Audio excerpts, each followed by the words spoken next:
Hey y'all, hey, it is me, it is your girl Nurse T, and welcome back to my channel. If you're new here, hey y'all, hey. If you're a oldie but a goodie, welcome back to the channel.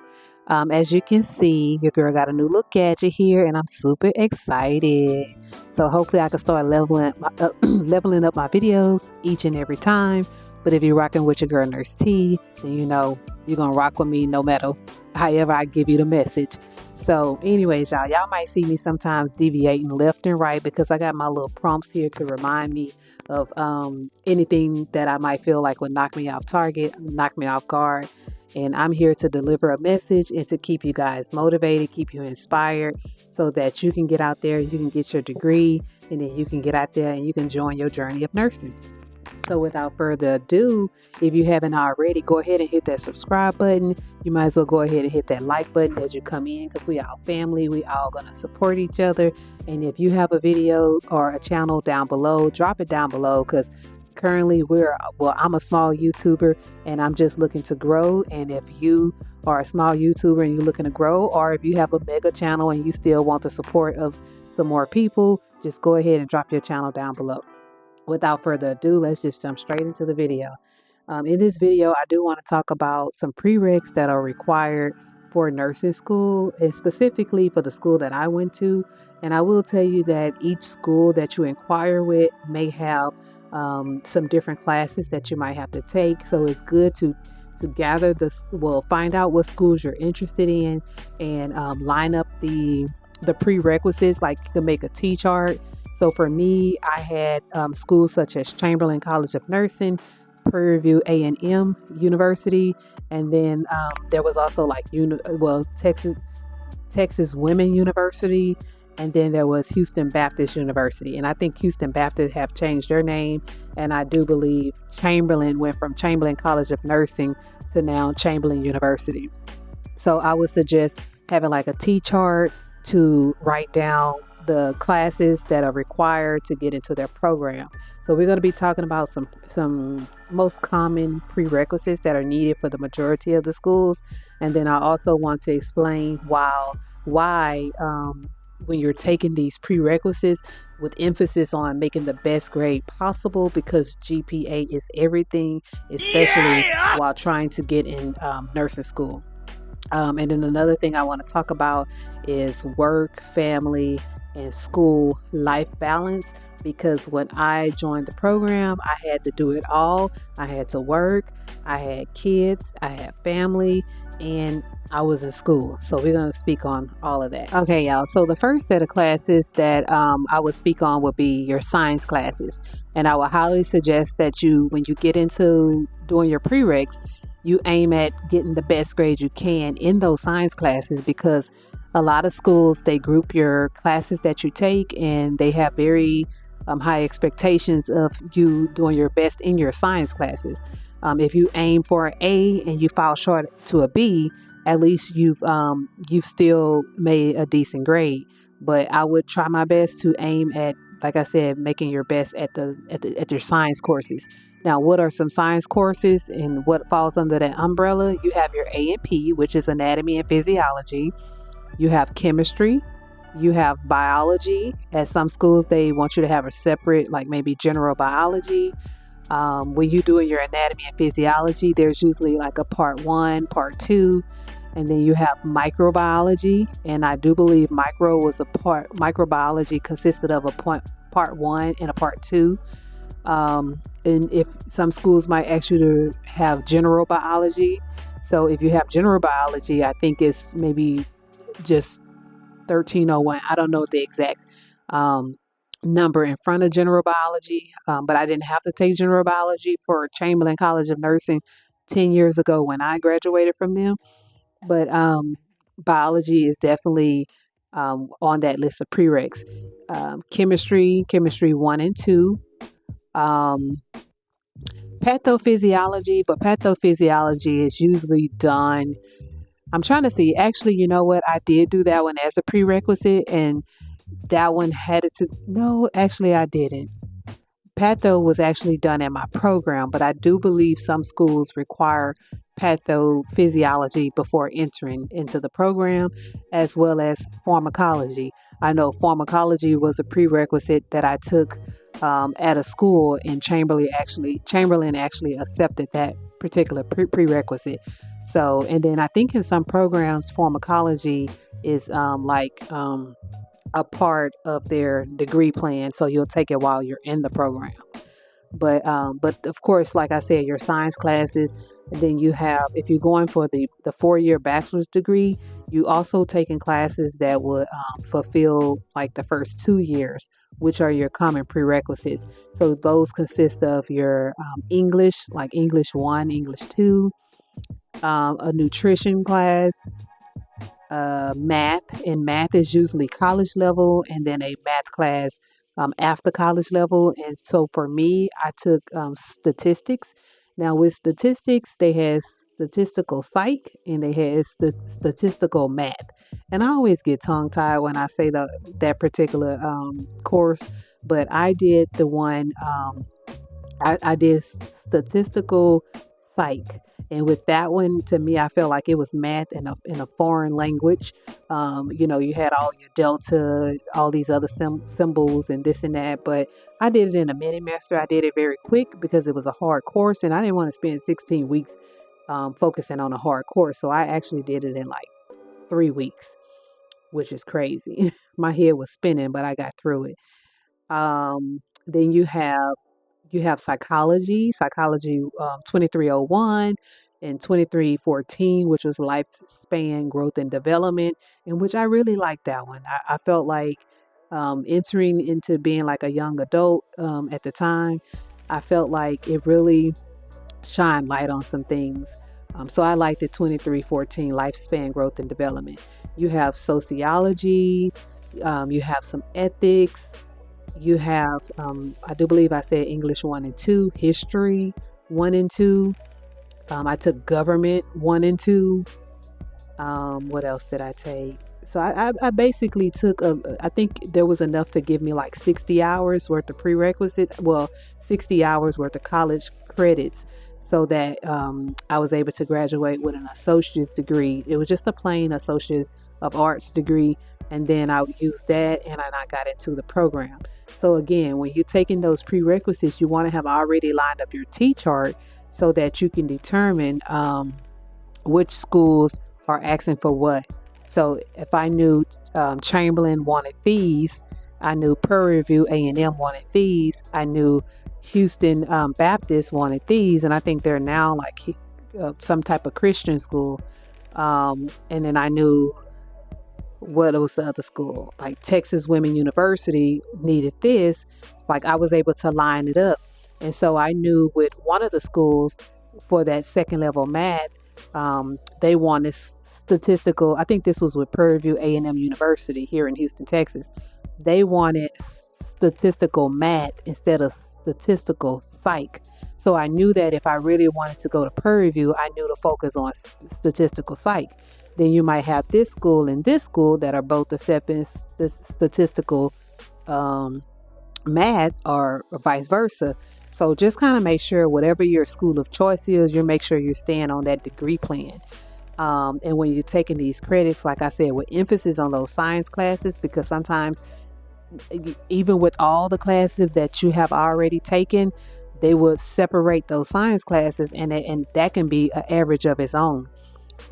So do well in all your courses, but if you had to like just strive your best and put your all into it, it would definitely be those science classes. And then like the anatomy, physiology, your chemistry, all those kind of classes definitely carry over in nursing school.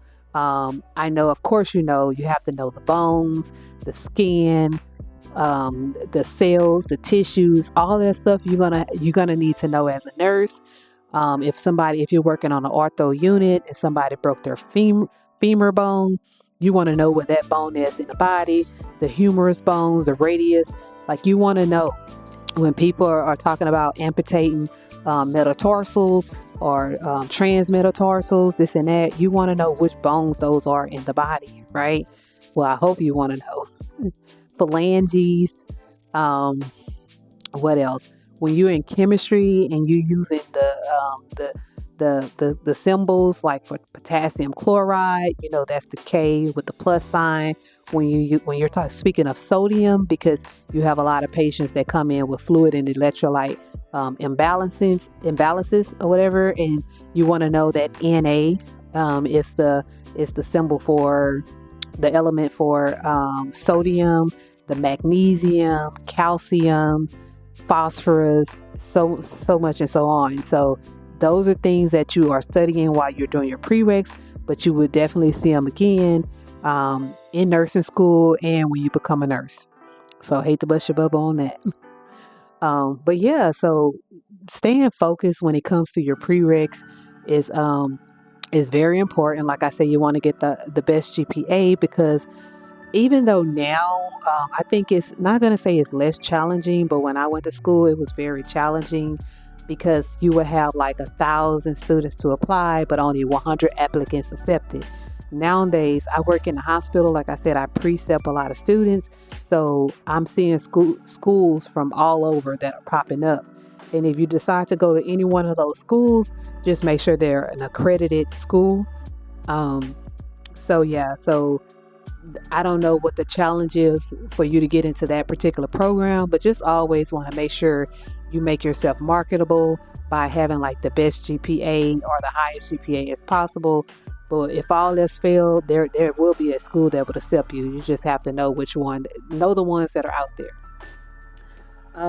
So we spoke on GPA, we spoke on your prerequisites. Now let's talk a little bit about work, school, life balance, basically. So I've went to school with people who had no kids and they struggled. I went to school with people who had kids and they struggled.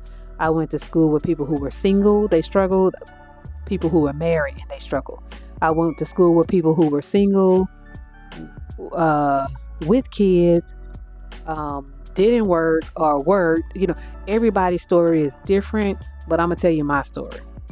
So when I went, I had kids. I was basically single, and I worked. Okay, so it wasn't easy. I think everything is about how you frame your mind and how you look at it. Are you looking at the glass half full or half empty? Right. So I've always been a positive person, and I was actually looking back at some of my comments that I had on one of my videos where somebody told me, they was like, I've been watching you for a while, and one thing about you is you've always been a positive person with a positive outlook on things. And to me, I feel like that's the way to go.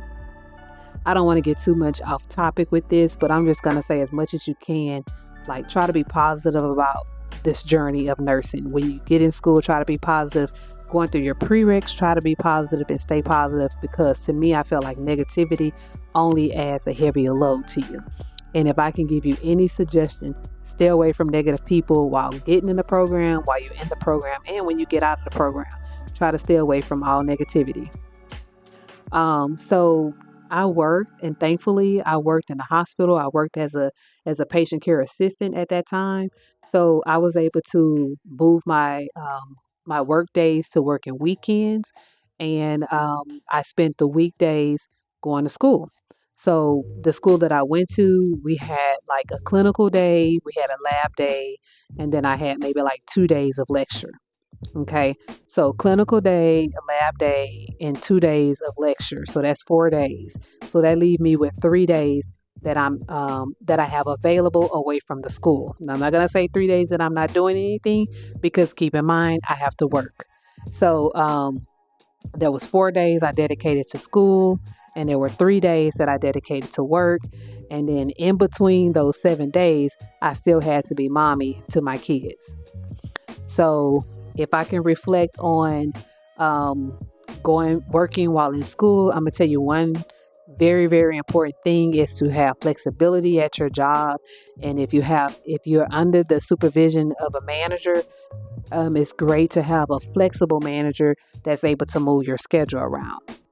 Now, I do feel that having supportive management is very important, because when you're taking clinicals, That's when you go into the hospital, you're having clinical rotations. That's when you're actually kind of simulating as if you were working. You're doing basically 12 hours. Some clinicals are 8 hours, some clinicals are 12, or they might have 8 hours of clinicals and 2 hours of debriefing.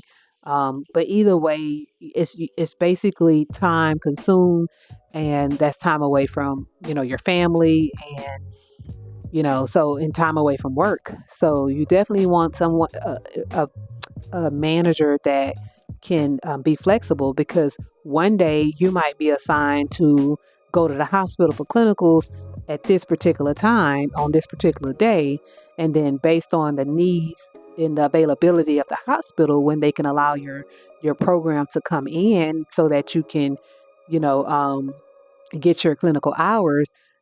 Sometimes that can change. Anything can change, and if that changes and you're not able to get in, if that changes and you're not able to get into a clinical spot, you might have to be rescheduled for another day. So that kind of throws off your manager, at your job, if you're working a job. So it's just good to have basically, like I said, flexibility at your job, having a manager that understands, that's very flexible with you. And these are things you want to have in order before you even start the program. Um, Also, you have to realize that, especially if you do have kids, if you have a spouse, that those people will kind of, sometimes they might feel neglected. So I would suggest that when you're up for the day, it's important to prioritize tasks so that you're not spending the entire day doing this schoolwork. I treated school like a full-time job. I would, like if it was a school day, I would get up, I would, do my normal, take my kids to school, and then I would go to school. I would probably only be in school for maybe about uh, 2, 4, 6 hours max. When I get out of school, I use that as a time to study, open up, because every day should be some type of a study day. Um, what else? And then like the 4 days that I had for school, I would spend like at least 8 hours focusing. So if I got up and went to school on a Monday and I knew my classes were over by 11 o'clock, then from 11 to 5, I'm still going to do something pertaining to school, whether I'm reviewing some type of rubric, I'm working on a study guide, whether I'm flashing some flashcards, whether I'm reviewing a T-chart, whether I'm doing something. So technically from 8 to 5, I'm going to treat school like it's a full-time job, because after 5, when I say I'm going to clock out, I'm going to clock out, because when I clock out from them, I'm going to clock into my family, because you still got to have that family time. If you have kids, now you have to clock in over here to make sure homework is done, house is clean, food is cooked. I remember having somebody ask me, "Hey, how did you do it?" And I had to tell them, I don't know how I did it. I just did it. So sometimes if you take a moment to think about what all of this stuff that you're going through, that can feel like a heavy load. But if you just look at the bigger picture and know that whatever I'm going through, trouble doesn't last always. I'm going to go through this and I'm going to get through this, because the end reward is very rewarding. And at the end of the day, we're all going to benefit from everything that we went through. Because although it was a journey for me, it was also a journey for my kids. So, but anyways, again, like I said, to sum up what I just said, basically I treated um, school like a full-time job. If I showed up and class was canceled, instead of class just being canceled, I'm not going to go home. I'm going to stay there. I'm going to study during the time that I need to study, because after this particular time, I got to check in over here, because just as this is important, this group of people over here are important as well. And they already got the short end of the pie, right? And I always tell people, draw your pie, draw the pie, draw a circle. And in the circle, I would say school going to consume half of your time, right? So let me see if I have like a piece of paper here. And with this piece of paper, I'm going to just kind of show you what I'm talking about. Let's just use this paper here. Okay. So I always tell people, draw that pie, because I don't know what's important to you in your life, but I know what was important to me. So I'm going to just put this here for a second, y'all. And we're going to draw this pie because somebody told me this a while back. And when you see a visual, then you know. So you have your pie. You have your pie, right? I don't know if you can see that. And then I want you to know how important this is for these 2 years while you're in nursing school. How important it is to know that this is only temporary, and what you are brought to, you will be brought through. So you will get past this. But I just want you to know that with this pie, take this pie, divide it down the middle. And I know this is kind of ratchet. I'm gonna actually get a board next time and have this mapped out for you. But you take this pie and you draw that circle and you go straight down the middle. And here I want you to put school, SCHOOL, school. And I do have a black marker somewhere, but for the sake of this video, since we're already rolling, I'm not gonna stop and get it. But school, SCHOOL. This is school, right? This is school. So half of your day is already, half of your pie is already filled because of school. Okay, half of your pie is already filled because of school. Then what else do you have? You have, let's say, kids or family. If you don't have kids, you just say family. You have work. You have personal. Because I'm going to say, like my instructor told me, she was like, for all of you saying that you don't have a life, you need to have a life. Because if that cup gets drained and you don't pour into yourself, there's no way you're going to carry out everything it is that you're responsible to do. To go to school, to take care of kids, to be good to somebody else at another job. Like, you have to pour into yourself. If you don't have even 5% of that pie to pour into yourself, then let's just say a car can't drive without gas. Okay, so you have to gas yourself up and pour back into yourself. Whether that's 10 minutes, 15 minutes, 30 minutes, or an hour a day, find a way to pour back into yourself. You'll thank me later. Okay, so let's say here we have kids, work, and personal. Okay, school already consumes 50%. Okay, so the next have to be divided into 4 groups. So how do we do that? So looking at this, what's very important when you got to pay your bills, if you're a single parent or if you're a single individual, these bills have to be paid unless you're living at home. So kids, if you still have the opportunity to stay at home, stack your money. Don't get out there and get those bills, because you don't want to have to take out loans just to be able to pay your bills while in school. But if you just had to, then just know work is going to take up a portion of that pie, right? So let's say that this is work, because we do know that you have to work to pay the bills, right? That's work. I'm sorry, y'all. We're just going to talk about it because I know you can barely see it, but we have school here. Hold on, y'all. We're going to come back to this. Okay, y'all. I did find me a little marker, so I'm going to just retrace this.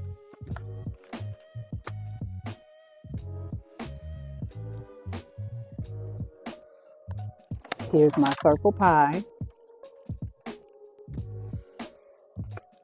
I divided it down the middle.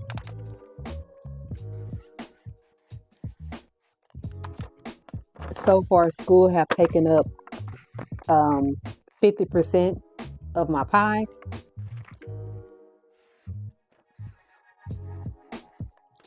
You have work here because you do need to pay your bills. Let's see. Okay.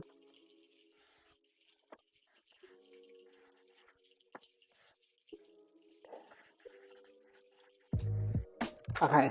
Then you have kids and you have personal. So now, when this is done and all over, then you'll be able to have this for personal, this for work, kids, and then whatever extracurricular activities you're doing, unless you're going back to school. But yeah, so anyways, y'all, I don't want to dig too far into this. We'll talk about this on another channel. I mean, on another video. We'll discuss more about that.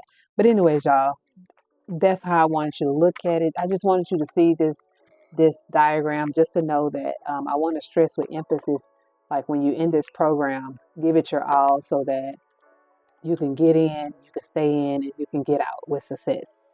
And I know this video is just to talk about preparing you for nursing school, prereqs, the importance of your GPA, um, the importance of your GPA and work, family, school balance.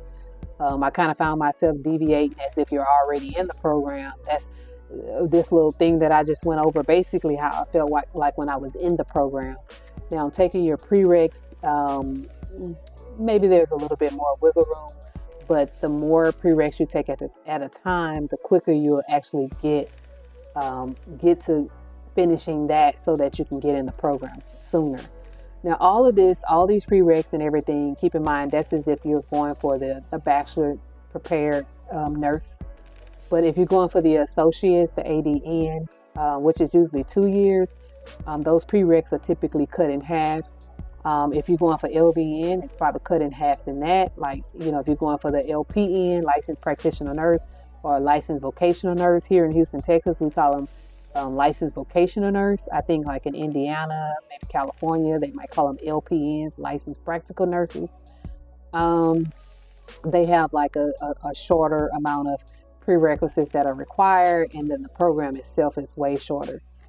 And again, a lot of this traditional program that I'm speaking of, like there has been drastic changes to where a lot of schools are offering the accelerated. So you can do this whole 4-year journey in as small as a year, as soon as a year and a half, 18 months, 15 months. I've seen it all. And I'm like, how do you do it? How do you do it? Because being prepared for the NCLEX, which is the test you need to take after you completed your nursing program, I felt like everything that I've done in my program set me up for success for it. But if you are cramming things through to get through a year and a half, all I'm going to say is just make sure that you prioritize your time. I'm not going to say it's not doable, because I saw somebody who did it with kids and single before I even graduated. So I knew that if she can pass in not 12, I think it was like 15 months. I think that she was part of the first cohort that they had at UT here in Houston, Texas, University of Texas. They had the first cohort, and I think that was like in 2009. Not 19, 2009. When I first started looking into nursing classes. But anyways, y'all, I have drugged this video out. If you have any questions, if you made it to the end of this video, go ahead and maybe send me a heart sign like this. Again, let's watch this channel grow. And I want to thank you from the bottom of my heart for those of you who have been hitting that subscribe button. I'm here to stay. I'm here to encourage the ones that want to join nursing and become a nurse. Drop me a comment down below. I promise to make you a video. I'm in this for the long haul. I do have a couple more videos that I have in mind that I want to make. So if you want to drop an idea of what you want to see, we can make that happen. As always, again, if you haven't already, hit that like button. Go ahead and subscribe to the channel. You will really be helping your girl out. Your girl is trying to grow.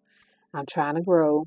But as always, thank you for watching, and I hope to see you I hope you come back for the next one.